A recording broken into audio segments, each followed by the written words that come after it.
Mais d'abord, c'est l'heure des télescopages de Bruno Donnet. Bonjour Bruno. Bonjour Philippe. Tous les jours, Bruno, vous scrutez ici la fabrique médiatique. Et ce matin, vous avez choisi de pointer votre télescope sur une passion journalistique, le pronostic. Oui, vous le savez Philippe, les journalistes sont des gens pressés d'avoir toujours un petit temps d'avance sur l'actualité. Voilà pourquoi ils se livrent très régulièrement à l'art complexe du pronostic. Toutefois, non contents de faire des plans sur la comète, les journalistes le font souvent avec un goût très surprenant pour le pessimisme.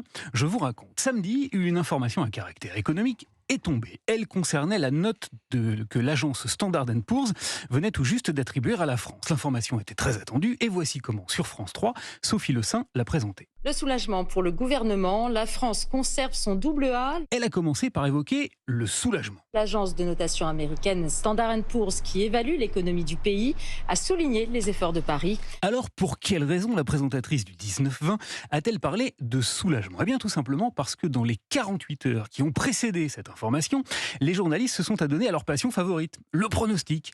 Et qu'avaient-ils donc vu dans leur boule de cristal ? Il est probable que la note soit abaissée d'un cran. Ils avaient vu collectivement apparaître le spectre d'une très probable dégradation de la note française. Allons bon. France Inter a expliqué vendredi à ses auditeurs que cet abaissement allait inéluctablement provoquer... Qu'est-ce que ça allait provoquer dans son journal de 7 heures ? Alors expliquez-nous ce que la baisse pourrait changer. Et 50 minutes plus tard, le chroniqueur économique de la station, un fin limier, en a remis une petite louche. Alors, est-ce que ce soir, il y a un risque ? Oui, il est assez élevé. Dominique Seux, parfaitement dans la tonalité de sa station, qui avait manifestement convenu d'une ligne, une ligne éditoriale résumée par une jolie formule pour bien nous flanquer les chocottes. Bref, le scénario noir. Voilà un scénario noir qui n'a donc finalement jamais eu lieu. Toutefois, Philippe, j'ai été amusé d'observer que c'était rigoureusement la même musique absolument partout. Sur RTL, par exemple, le chef du service économique, Martial Liu, avait étudié de près les critères de notation utilisés par Standard & Poor's. Et parce qu'il a du pif, il en était convaincu. Et on sent bien, quand on regarde ces critères-là, qu'on va avoir quand même beaucoup de mal à échapper à une dégradation de Standard & Poor's vendredi soir. Mais alors, dans la grande galaxie des pronostiqueurs éclairés, j'ai tout de même un petit préféré. Un chouchou qui s'appelle François Langlais. Il chronique lui aussi l'économie sur RTL et vendredi matin, comme tout le monde, il était absolument catégorique. Oui, l'agence américaine Standard & Poor's devrait abaisser la note de la France ce soir. Ouais.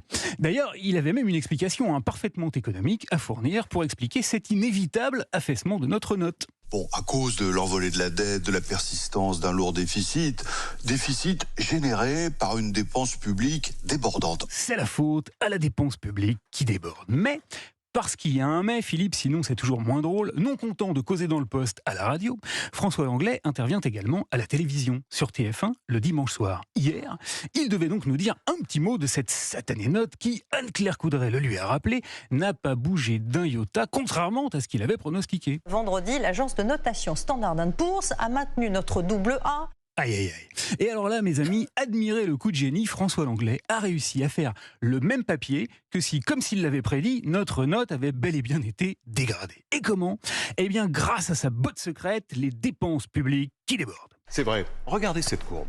Voilà 50 ans que nos dépenses publiques progressent inexorablement. Eh oui, la note de la France n'a pas baissé, mais qu'importe, le débordant François n'a pas changé une ligne de son paplard. Il faudrait réformer l'État, simplifier. Pourquoi ? Eh bien d'abord parce que les journalistes préfèrent toujours voir le verre à moitié vide plutôt qu'à moitié plein, c'est plus vendeur, Coco. Et puis aussi parce que François s'était préparé une chute merveilleusement millésimée. Demander aux hauts fonctionnaires de réformer l'administration, c'est comme confier les clés de la cave à un sommelier alcoolique. Une chute qui l'eût été vraiment dommage de noyer dans le chagrin d'une note, même pas fichue d'avoir été diluée.